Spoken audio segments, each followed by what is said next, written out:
तो गाइस फिर से मेरे एक नई ब्लॉग में आप लोग का स्वागत है। तो गाइस हम लोग इधर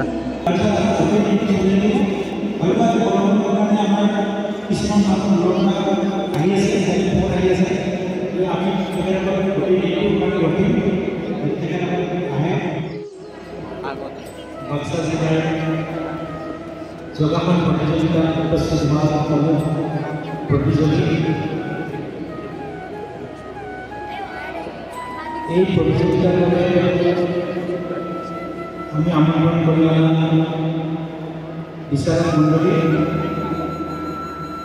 আৰু মোৰ সহযোগী চিকিৎসক বন্ধু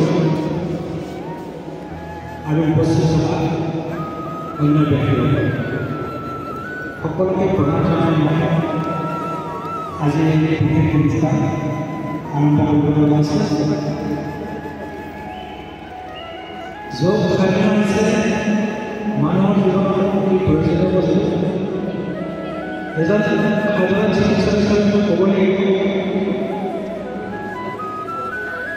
পিতাইজন বিধানসভা বায়ু বিশ্ববিদ্যালয়ে মানৱ যথেষ্ট চিকিৎসা শাস্ত্ৰ সংস্থে ইয়াৰ অৰ্থ এইটোৱে যে চিকিৎসা শাস্ত্ৰ কৈছে যে মানুহৰ সুখ আৰু সুস্বাস্থ্যৰ বাবে যোগ সাধনাৰ গুৰুত্ব অপৰিসীম।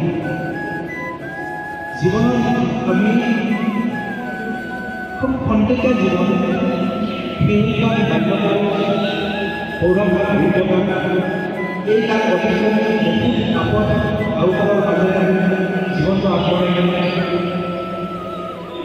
এইখিনিতে আমি জীৱনত বহুত ভাগ পৰিণামৰ মাজত বিভিন্ন ধৰণৰ আমি সমস্যাৰ সন্মুখীন হওঁ স্বাস্থ্য সম্পৰ্কীয় এই যি বেমাৰ ৰোগ নিৰাময় কৰিব পৰা পৌৰাণিক পদ্ধতি চিকিৎসা শাস্ত্ৰ অধ্যয়ন কৰিব পৰা যি পাৰিবাৰিক ব্যৱস্থা আহিছে তাৰে অহম প্ৰচলন কাৰ্যসূচী যেনে অহম কাৰ্যসূচী তেনে অহম পৰিপূৰ্ণ হ'ব। ইয়াৰ অৰ্থ এইটোৱে যে আমি বহু টকা পইচা ধন ইনকম কৰিব নাপাওঁ যদি আমি সুস্বাস্থ্যৱান সুনাগৰিক এজন হ'ব নোৱাৰোঁ। এজন সুনাগৰিক হ'ব লাগিলেও আমাক স্বাস্থ্য লাগিবই আৰু তাৰ বাবে একমাত্ৰ ব্যৱহাৰ হৈছে অতি উত্তম। সেইকাৰণে 2014 চনৰ পৰা গোটেই পৃথিৱীতে IUI ইণ্টাৰনেশ্যনেল ডে অফ যোগ আন্তঃৰাষ্ট্ৰীয় যোগ দিৱস 21 জুনত দিনত পালি আহিছে আৰু ইয়াৰ লগত সম্পৰ্কিত অসম আয়ুষ মিছনে আজি এই দিনটোত আমি বাক্সা জিলাত জানিব পাৰিছোঁ প্ৰতিখন জিলাতে এই সপ্তাহত এই যোগ প্ৰতিযোগিতা আসন প্ৰতিযোগিতা আয়োজন কৰিছে। আমি অতি সৌভাগ্যৰ কথা আজি আমাৰ চৰকাৰী দপ্তৰৰ অন্তৰ্গত আমাৰ মাজত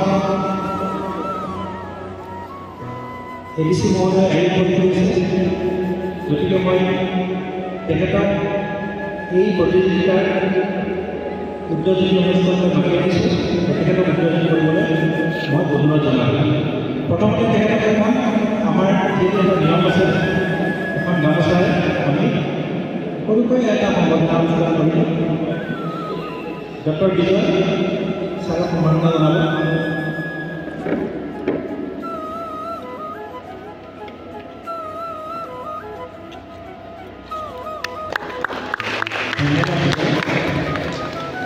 এতিয়া মই আমাৰ পিছৰ অনুষ্ঠান কৰি দিম। আমি ছাৰক প্ৰথমতে আমাৰ দুজনমান তেখেতৰ পৰীক্ষা আছে তাৰ বাবে আমি ছাৰক এই অনুষ্ঠানটো উদ্বোধন কৰিবলৈ অনুৰোধ জনালোঁ।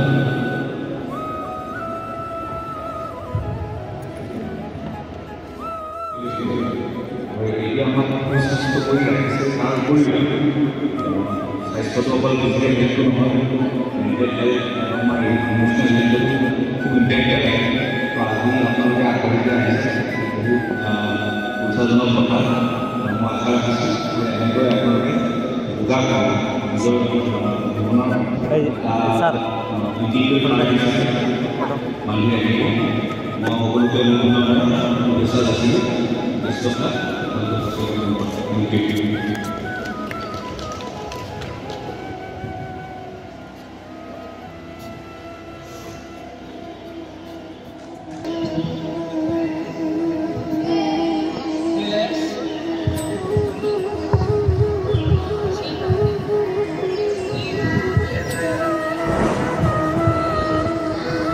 ধন্যবাদ।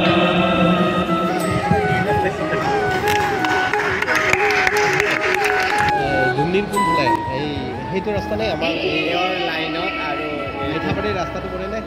নহয় এই লাইন ডুমনি আমাৰ যি চাপ কলনীৰ ভিতৰত এৰ আৰু মোৰ গাঁৱত মনাপুৰত মোৰ ঘৰ ধুলি মই বিয়া কৰাইছোঁ আইঠাবাৰী যে আছে আঠিয়াবাৰী তাত বিয়া কৰাইছোঁ। তোমাৰ কি ভৰি কেতিয়া স্বাস্থ্য সম্পৰ্কীয় প্ৰতিযোগিতাত সকলোৰে অংশগ্ৰহণ যি উৎসাহ গৈছে তাৰ বাবে মই আয়ুষ বিভাগৰ পৰা ধন্যবাদ জনাইছোঁ। আৰু এতিয়া আমি প্ৰতিযোগিতাত অংশগ্ৰহণকাৰীসকলক আমি একোখনকৈ চাৰ্টিফিকেট দিয়াৰ ব্যৱস্থা কৰিছোঁ। এই অনুষ্ঠানটোৰ পিছতে আমাৰ আজিৰ অনুষ্ঠান সমাপ্ত হ'ব। অকণমান আগতে ঘোষণা কৰিছিলোঁ আজিৰ প্ৰতিযোগিতাৰ 4টা খণ্ডৰে 3জনকৈ প্ৰতিযোগীক ৰাখা হ'ব পুৰস্কাৰৰ বাবে আৰু তেওঁলোকক অহা 21 শনিবাৰ সিদিনা আমি বাক্সা জিলাৰ শালবাৰী মহাবিদ্যালয়ৰ খেলপথাৰত অনুষ্ঠিত হ'বলগীয়া কেন্দ্ৰীয় আন্তঃৰাষ্ট্ৰীয় যুৱ মহোৎসৱত উপস্থিত থাকিব ডক্টৰ হিমন্ত বিশ্ব শৰ্মা মাননীয় মুখ্যমন্ত্ৰী মহোদয় আৰু তেখেতৰ হাতৰ পৰা আপোনালোকে সিদিনা ট্ৰফিটো গ্ৰহণ কৰিব বুলি মই শ্ৰদ্ধাৰে আশা কৰিলোঁ আৰু সকলোৰে সিদিনা উক্ত অনুষ্ঠানত উপস্থিত থাকিব বুলি মই অনুৰোধ জনালোঁ। এতিয়া আমি আজিৰ আসন প্ৰতিযোগিতাৰ উপস্থিত থকা সকলো প্ৰতিযোগীকে একোখনকৈ বাক্সা জিলাৰ তৰফৰ পৰা মানপত্ৰ দিম। এই মানপত্ৰ সকলোৱে আহি গ্ৰহণ কৰিব বুলি মই আশা কৰিলোঁ। হিমৰাজ বৰুৱা